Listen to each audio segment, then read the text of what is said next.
Hi everyone, so it's time for another favourites video, although I feel like I only just filmed my last favourites video, so this one might be a little bit short and sweet. There's not too many products, although whenever I say that it always ends up being really long, so we'll just see how it goes. So we're halfway through the year now, not quite sure how that happened. It feels like Christmas was only yesterday, but I think June itself has been a favourite for me because June is my birthday month and it's always a good one, and I had an amazing time for my birthday last week. I actually managed to vlog some of it. I went to London and I went to the Harry Potter studio tours, which was incredibly exciting, and I went to Wimbledon as well, so if you haven't seen that I will link it below for you.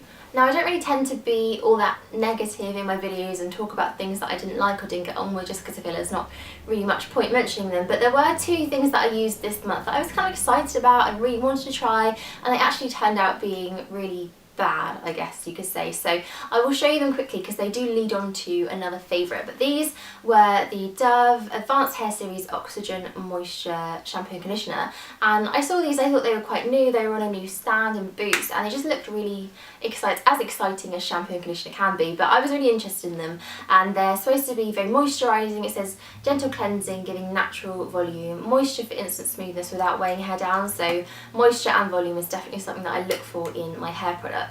On the first use they felt absolutely fine. My hair felt weightless and volumised, which is what I wanted. Not particularly moisturised, but it didn't feel too awful. But then after I continued using it, probably for about a week or a week and a half, so that's about 3 or 4 washes on how much I wash my hair, and I think they actually just ruined the condition of my hair. It was dry and brittle, it was like snapping off at the ends, it was just so dehydrated that it couldn't cope. It was static, it was frizzy, it was just not good hair. So those, I was just so disappointed because I was really excited to try them. But anyway, this isn't a disappointing products video. The reason I'm talking about those is because I went back into Boots and I had to find something that was going to fix my hair, and then I saw these and I picked them up, and these are the L'Oreal Riche No Sulphates Nourishing and Taming Shampoo and Conditioner. I have actually used these before, probably about a year ago or so, and I used them for a good couple of months until they ran out, and I did really like them, and they are probably the most moisturising shampoo conditioner combo I've ever come across. And then me being me, used them up and didn't repurchase them just because I like to try out some different things that probably end up being worse for my hair, so I knew these would work and, you know, how to get it back to normal, and literally within one wash it felt like my hair was just moisturised and rehydrated, and it just felt better. So I've been using these for the rest of the month, and I think my hair is probably pretty much back to normal. It still feels a little bit dry on the ends, but these have just absolutely saved it. So I will stop kind of moving around from shampoo and conditioner. I will stick to these because they are so good. I have a few summer themed favourites as well to show you because the Bare Legs did come out this month for the first time in probably about a year. They saw the light of day. Very pasty, very pale, but there are a few things that I used beforehand to kind of get them summer ready. And the first one is a body scrub, and this doesn't really look like a body scrub, but this is the Frank scrub, and I think it was on Instagram that I first saw this. They have a really interesting Instagram, lots of barely dressed girls wearing Frank body scrub. You can go and find that out for yourself, but I was really interested by this because it's basically made up of ground coffee, and I am a bit of a coffee lover at the moment. I never used to drink stuff at all, but I've got into it recently, which is probably quite bad for me, but never mind, it gets me up in the morning. So there's 3 different scents, different kinds, and I bought 2 of them. These are the original one, which is literally just coffee, and then they have the cacao version, I want to say cacao, which is a chocolate version as well, which just had me sold as soon as I read chocolate. And this basically has everything the original has, but, you know, extra chocolatey goodness added in, and these just smell incredible. You know, I like my good smelling products, but oh, it just smells like chocolate coffee. It's amazing. I think this is my favourite of the 2 just purely for the scent. But it's the scrub as well that I love. You basically take a handful of it and it's dry, it's not got any wetness to it, and then you kind of massage it into damp skin, and it's just such a good scrub. And I do find with some body scrubs, as soon as you put them on, they tend to sort of fall off into the shower or into the bath, and they don't really, you know, work into your skin that well. But this just stays really scrubby for a really long time, if that makes sense. They do leave a little bit of a residue on your skin as well, which is nothing too sticky or greasy. It's just moisturising enough that you don't have to use a body lotion afterwards, which is great because you can skip that step. And the only thing about these though is they are based in Australia, I think, so you kind of have to order them and pay the shipping for that. It's not too expensive at all. I think buying one of them works out to about £10 including shipping. But my friend actually ordered these at the same time I did, and she had to pay a customs fee. and I didn't, and we live pretty close to each other, so I'm not sure how that worked out. So you may be hit with a little bit of a customs charge, but I think they're really worth it. They're great products. Now, I'm definitely a bit of a novice when it comes to fake tanning. I think I can count on 2 hands the amount of times I've ever used fake tan in my life, and not all of them were successful. So I kind of stay clear of the full-on fake tans unless I have something really special to go to. And what I actually prefer using is an instant wash-off one, so you can have a bit of colour for the day and then just wash it off at the end of the night. No streaks, no mistakes. And one that I've been using quite a lot recently is the Rimmel Instant Tan Sun Shimmer, and this is definitely a throwback to my secondary school days. I think I had tubes and tubes of this in my bedroom and probably used way too much of it. This is the matte version, which I always prefer to go for because I find the sparkly ones are a bit too glittery and intense and in your face, and this just looks a lot more natural.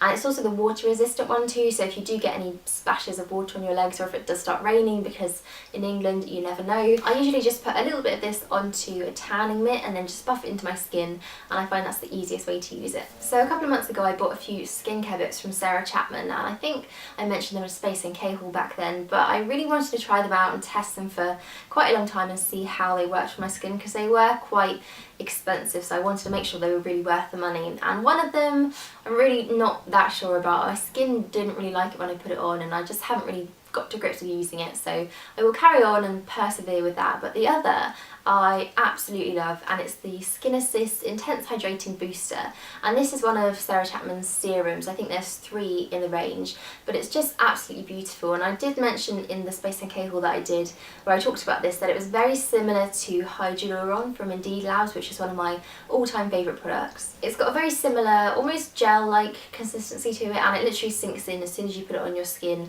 and then you put your moisturiser on top, and it just helps to lock all the moisture in.